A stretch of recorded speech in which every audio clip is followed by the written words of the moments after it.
The following segment is sponsored by First Book. A cornerstone of a successful classroom is one that includes quality books for students. Susan and Julianne are here to tell us about a new tool that helps stock classroom libraries at low cost. Both of you, thanks so much for joining us today. Oh, delighted to be here. Thank you for having us. So this is such an important topic and so timely since we're going back to school. What barriers exist to classroom libraries becoming literacy rich? Well, one of the things that we know is that many of our children, particularly those who live in poverty, live in book deserts. These are communities that are bereft of many books, where children are likely not to see a whole lot of books or have choice about books. And traditionally, what we've relied on are public libraries, which are wonderful, and school libraries, which are also terrific. But many of our children, 2.5 million children, attend an elementary school without a school library.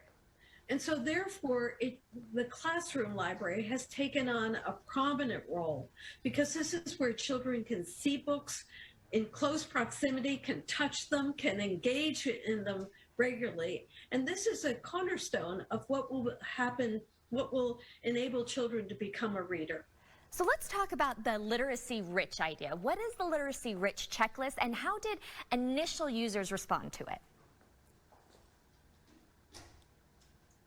So the Literacy Rich Classroom Library Checklist is a checklist that we developed based on research of the First Book Network. So First Book serves over 550,000 educators, all who serve children in need. And we surveyed over 1,200 of them and asked them about their classroom libraries, what the state of their classroom libraries looked like now, and what maybe their goals were with classroom libraries. And as Susan said, classroom libraries are critically important for children in low-income communities because most often they do not have a school library, they do not have a public library, and they often don't even have books in the home. So the classroom library is the space to immerse these children in the literacy-rich environments that they really need to succeed in life.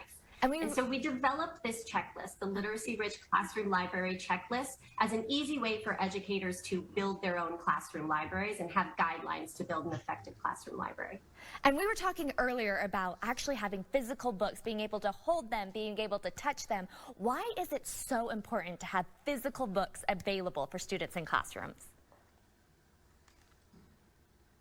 It is critical. So we cannot substitute digital books. It's not the same thing.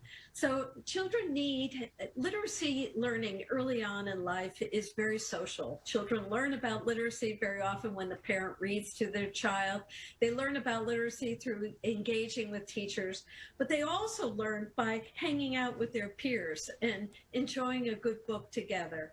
And it takes a physical book to make that happen.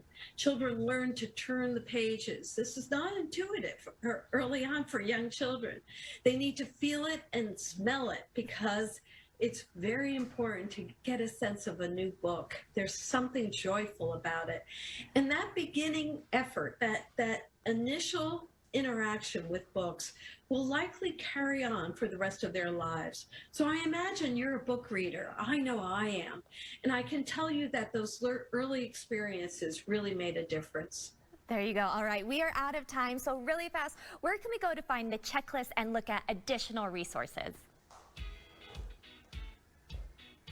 You can visit firstbook.org, and we encourage any educators that are serving low-income children to visit firstbook.org and register for brand new books. Perfect. Thank you both so much for being here today. We've loved talking to you. Thank you.